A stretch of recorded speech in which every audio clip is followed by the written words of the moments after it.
ഇനി year gap ഉള്ളവരാണെങ്കിലോ, ഒരു 2 to 3 years അല്ലെങ്കിൽ 4 years 5 years 10 വർഷം ഗ്യാപ്പ് വരെയുള്ളവരുണ്ട് അല്ലേ. അവരെന്ത് ചെയ്യും? അവർക്കാണെങ്കിൽ എങ്ങനെയെങ്കിലും ഒരു ജോലിക്ക് ഒന്ന് കയറി പറ്റിയാൽ മതി എന്നായിരിക്കാം. ഓക്കെ, അങ്ങനെയാണെങ്കിൽ അങ്ങനെ കയറാം. അതല്ലെങ്കിൽ നിങ്ങളുടെ ഇൻട്രസ്റ്റ് നോക്കിയിട്ട് മാത്രം കയറാം. ഇപ്പോൾ ചിലപ്പോൾ നിങ്ങളുടെ ഫിനാൻഷ്യലി സ്റ്റേബിൾ ആവാനോ, അല്ലെങ്കിൽ ചിലപ്പോൾ ഭയങ്കരമായിട്ട് മെൻ്റലി ഡിപ്രസ്ഡ് ആയിട്ടവരുണ്ടായിരിക്കാം ജോബ് കിട്ടാതിരിക്കുന്നവർ. അപ്പോൾ എന്ത് ചെയ്യുക, നിങ്ങളൊരു കോഴ്സ് പഠിച്ച് നിങ്ങൾക്ക് എന്ത് ചെയ്യുക, നിങ്ങളുടെ കരിയർ ഗ്യാപ്പിന് വേണ്ടിയിട്ട് വേഗം ഒരു കോഴ്സ് പഠിച്ച് ജോലിക്ക് കയറാം. അത് കഴിഞ്ഞിട്ട് ഒരു 1 year 2 year അതിനുള്ളിൽ തന്നെ നിങ്ങൾ എന്ത് ചെയ്യുക, നിങ്ങളുടെ ഇൻട്രസ്റ്റ് കണ്ടുപിടിക്കാം. നിങ്ങളിപ്പോൾ പൈത്തൺ പഠിച്ച് ജാങ്കോ ഡെവലപ്പറായിട്ടായിരിക്കും കയറിയിട്ടുണ്ടായിരിക്കാം. പക്ഷേ നിങ്ങൾക്ക് ഇൻട്രസ്റ്റ് വരുന്നത് ഏതിലാണ്? ഡാറ്റ സയൻസ് എയിലാണെന്ന് വിചാരിക്കുക, അല്ലെങ്കിൽ സൈബർ സെക്യൂരിറ്റിയിലാണെന്ന് വിചാരിക്കാം.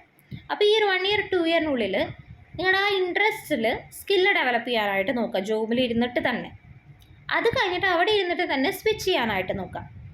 ഓക്കെ, അതല്ലെങ്കിൽ ഞാനിപ്പോൾ പൈത്തൺ ജാങ്കോ പഠിച്ചു ജോലിക്ക് കയറി ആ ഒരു ജോലിയിൽ തന്നെ നിന്ന് പോവുകയാണെങ്കിൽ അത് അടുത്ത ഡിപ്രഷനിൽ കാരണമായിരിക്കും. നിങ്ങളുടെ ഇൻട്രസ്റ്റ് ഇല്ലാതെ ബോറടിച്ച് ഈ ജോലി ഇങ്ങനെ ചെയ്തു പോകുന്നത് ഭയങ്കര ഒരു പെയിൻഫുൾ ആയിട്ടുള്ള കാര്യമാണ്. അപ്പോൾ എന്ത് ചെയ്യുക, കരിയർ ഗ്യാപ്പ് ഉള്ളവരാണെങ്കിലും അല്ലെങ്കിൽ ജോലി നോക്കുന്നവരാണെങ്കിലും ഡിഗ്രി പഠിക്കുന്നവരാണെങ്കിലും ആരാണെങ്കിലും നിങ്ങളുടെ ഇൻട്രസ്റ്റ് നോക്കിയിട്ട് ഒരു ജോലിക്ക് കയറാനായിട്ട് നോക്കാം.